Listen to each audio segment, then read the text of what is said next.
Salut tout le monde, aujourd'hui je vous retrouve pour un petit vlog où je vous emmène avec moi au National Welsh qui s'est tenu cette année au Pôle International du Cheval et de l'Âne à Deauville.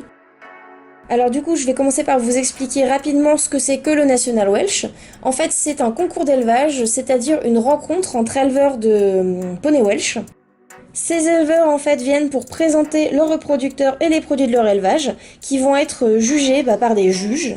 Ces juges vont noter les poneys selon plusieurs critères, notamment le modèle, les allures et aussi le caractère, le comportement du cheval ou du poney. Et le but de ce genre de rencontre, c'est en fait de repérer les meilleurs reproducteurs et les meilleurs éléments en fait de la race afin d'aller toujours vers une amélioration de cette race. Alors pour noter toutes ces caractéristiques, les poneys sont présentés en main. Et pour les chevaux et poneys qui sont en âge et en état de l'être, il y a aussi une présentation montée. Il faut savoir qu'un particulier peut tout à fait présenter un cheval même si ce n'est pas un reproducteur, par exemple un hongre, car quoi qu'il arrive, en fait, les résultats de ce concours, ils sont notés dans le dossier du cheval et ça peut le valoriser dans tous les cas, ça valorise le travail du naisseur. Alors les concours d'élevage n'ont pas lieu que pour les Welsh, il y en a aussi évidemment pour les Connemara, les Dartmoor, aussi les KWPN, les Holsteiner, enfin il y en a pour toutes les races. Alors concernant le poney Welsh en particulier, il y a plusieurs rendez-vous au fil de l'année. Il y a plusieurs Regional Welsh, il y avait par exemple le Lion d'Angers récemment, je crois que c'était 2 semaines avant le National Welsh. On peut aussi voir ces poneys notamment au Summer Pony Show. Je ne sais plus où il se tient, je me demande si c'est pas à La Motte. Alors par contre au Summer Pony Show il n'y a pas que des Welsh, il y a aussi des poneys français de sel, des Connemara et autres races, toutes races de poneys possibles. Alors maintenant on va parler plus précisément de la race Welsh, pour vous présenter rapidement cette race que j'adore.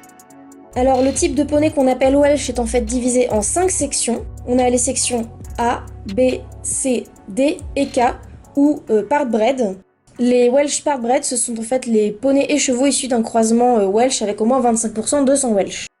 Alors la section A, c'est celle qu'on appelle également le Welsh Mountain. Ce sont les poneys de moins de 121,9 cm, donc moins de quasiment 1,22 m en fait. A savoir que le Welsh Mountain est en fait le type de poney gallois originel. Il y a ensuite la section B, ce sont les poneys qu'on appelle Welsh section B, qui font moins de 1,37 m, de 137,2 cm exactement. Nous avons ensuite la section C. La section C, ce sont également des poneys qui mesurent moins d'1,37 m au garrot, mais en fait, à la différence des Welsh section B, il y a un apport de sang cob dans leur lignée. C'est ce qu'on appelle le Welsh type cob, et en fait c'est un petit Welsh cob. Et enfin, au-delà de 1,37 m, nous avons la section D. Donc ce sont tous les poneys Welsh de plus d'1,37 m, ce qu'on appelle les Welsh cob. Et comme je le disais, les Welsh K, ce sont les poneys ou chevaux qui possèdent au moins 25% de sang Welsh. Sont inscriptibles au studbook du Welsh K tous chevaux et poneys qui possèdent au moins 25% de sang Welsh. Techniquement, Mouchi, il est tout à fait inscriptible en Welsh K parce que son grand-père est Welsh Cob, il a donc 25% de sang Welsh.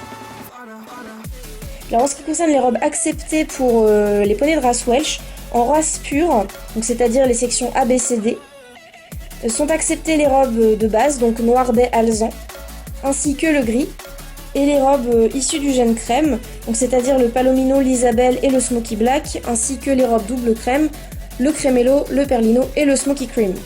Il me semble aussi que le gène Rouen et Rubicon sont acceptés, si je ne dis pas de bêtises. Les listes et les grandes balsanes sont acceptées et même prisées, ainsi que les yeux bleus. Et ça c'est dû en fait au gène qu'on appelle balsan en français, qui est le gène splashed white en anglais. C'est un gène qui est très présent chez les Welsh et qui leur donne souvent ces grandes listes et ces grandes chaussettes, ainsi que des fois du blanc sur le ventre. En Welsh K, toutes les robes sont évidemment acceptées puisqu'il s'agit en fait d'un studbook où on regroupe tous les chevaux et poneys ayant au moins 25% de sang Welsh, donc il peut y avoir absolument tout et n'importe quoi. Sur ce, je vous laisse avec les images commentées avec du texte écrit. J'espère que cette vidéo vous plaira et je vous fais des bisous.